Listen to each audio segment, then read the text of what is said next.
madzimai tinokumbira kubatsirwa pabasa remushando nokuti nguva zhinji tisu tinogara nevana. Tine Women's Bank futi bhanga revanhukadzi rakamirira futi vanhukadzi. Saka usambopererwa kusvika pakupinda mune zvinodhaka, kupererwa kusvika pakurasa mwana.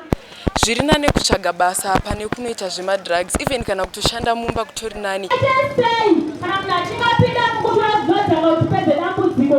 Remember, the therapy is your friend. Kana uchida news dziri up to date, wangu Bahasha TV ndo the best entertainment reti kubva kumarutivi. Mana ese muZimbabwe Bahasha. Bahasha TV, nyaya sezvadziri.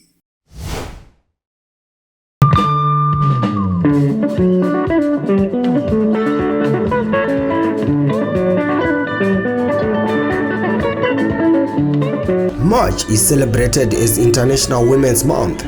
It is a month that the world celebrates women and their participation in various sectors of economy and key areas of influence.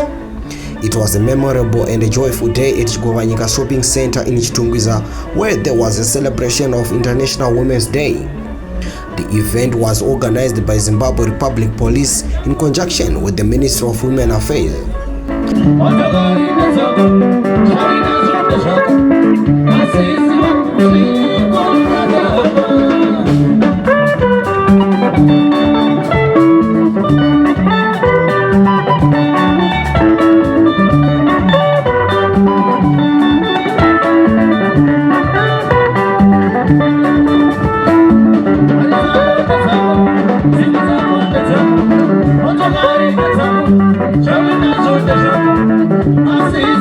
Zimbabwe Republic Police took time to give awareness against crime, gender-based violence, as well as drug and substance abuse.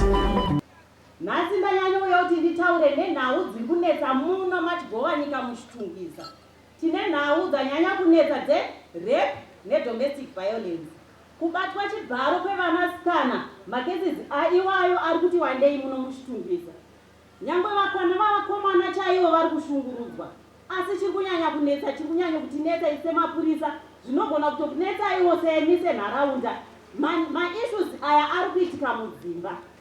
Ari kuitwa nevanhu vatinoziva. Vana vari kuabhiswa naana baba chaivo. Chii chiri kuitika nhai vabereki? Chii chanetsa nhai vanhu vemuchitungwiza? Ngatichengetedzei vana vedu. Makare kare taiziva kuti vana vanonzi aiwa mwana arepwa ari muchibage achibva kumashops. Mwana arepwa achienda kuchikoro. But pari zvino patiri kuti ndo environment iri safe, kumba ndokurikureperwa vana. Vana vari kurepwa nehama. Vana vari kurepwa nemaneighbors. Saka isusu toita sei sevabereki? Toita sei sevagari vemuchitungwiza? Everyone is a potential abuser. Munhu wese anogona kuabusa mwana. Nekuti nhau dzatiri kusangana nadzo kupolice station uko, vana baba chaivo vari kutoabhusa vana vavo. Vana baba chaivo vari kurepa vana vavo. Vana mai vari kushungurudza vanakomana vavo. Ende chinonyanya kushungurudza ndechekuti nhau idzi hadzitaurike, nhau idzi hadzisvike kumapurisa nekukurumisa. Pamwe munogona kutozozvinzwa nyaya yakutobudira kuchikoro kunzi mwana wepakati ari kuabhuswa nababa vake, mwana wepakati ari kuabhuswa nastepfather kana stepmother. Saka inini nhasi ndauya kuti ndizokuzivisai. The police is highly concerned with continuous increase in rape cases, particularly in Chitungwiza, with a record of 140 reported cases since January 2025. Munonudza here kuti vagari vemuchitungwiza imimi muruda kusheya murume wenyu nemwana. Muda kuti mwana wenyu aitwe mukadzi here nemurume wenyu. Saka kana maudzwa mukanyarara muri kunyararirei? Muda kuti zvirambe zvichiitika here? Nokuti mukaramba makanyarara, kana paine mumwe mwana pamba achaabhuswa futi zvakare. Mukaramba makanyarara, baba watapedzera vakuabhusa chero vana vedu next door vari kuuya kuzotamba mumba. Meanwhile, Zimbabwe Republic Police Assistant Commissioner for Harare Province, Ms. Plaxidis Mbira, applauded the Second Republic for empowering women through giving them opportunities in leadership roles. She further urged Chitungwiza residents to support and empower women through creating an environment where every girl child can thrive. Empower the girl child. Empower the nation.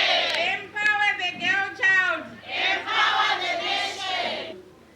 Tinotaurwa kuti women of virtue. This year, our celebrations center on the compelling theme, and I quote, for all women and girls, rights, equality, and empowerment, unquote. This theme isn't just a catchy phrase. It is a powerful call to action for each and every one of us.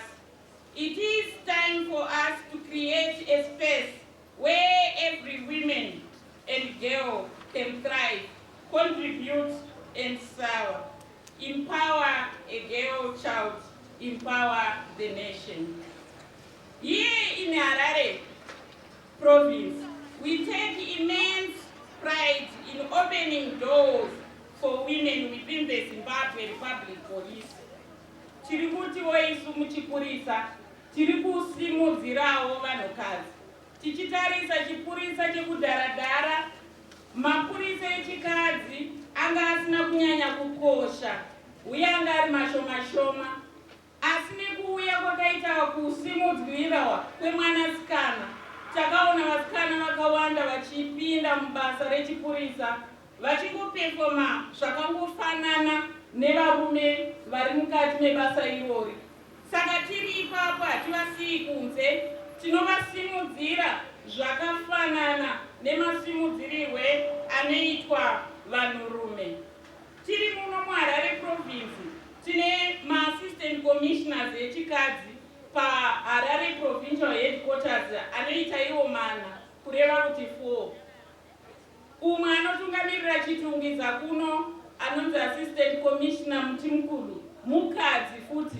Saka tinoti isusu tiri ipapo zviri kuonekwa kuti vakadzi vari kugona kuita mabasa avo zvakafanana nevarume. Tine 2 vakadzi vanotungamirira madistricts muno muHarare province, vanochaira madistricts sekuchaira kunongoitawo varume. Tozoitawo maofficer in charge vakuru vemastations. Tine vakadzi vakati wandei nevamwe vanotungamirira madepartments akasiyana-siyana ari mukati meZimbabwe Republic Police, vari kuatungamirira zvakanakisa zvakangofanana nematungamirirwa ari kuitwa nevarume. Izvi zvese zviri kungouya nedonzvo rekuti kusumudzira munhukadzi. Ms. Emmanuela Mzilikazi from the Ministry of Women Affairs also graced the event, encouraging women to start businesses and be courageous in their areas of production.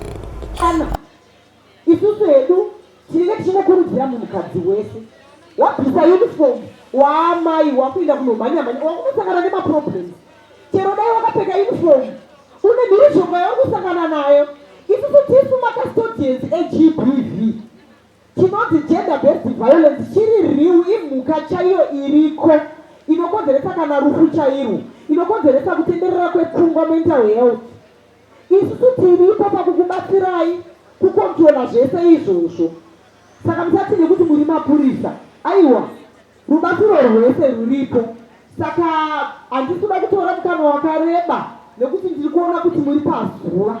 Ndofunga ndasvitsa message yemukuru wangu nemukuru weministry yedu amai Monica Muchangwa kunesu madzimai kuti tive tinoshinga. Hatina community development, hatina women's development fund chete, tine imwe inonzi Zimbabwe Community Development Fund. Iyi inopinda varume, fund iyi inopinda varume. Saka ndikuona mapurisa varume varipo vanogonotasara. Iripo inonzi Zimbabwe Community Development Fund, iriko futi.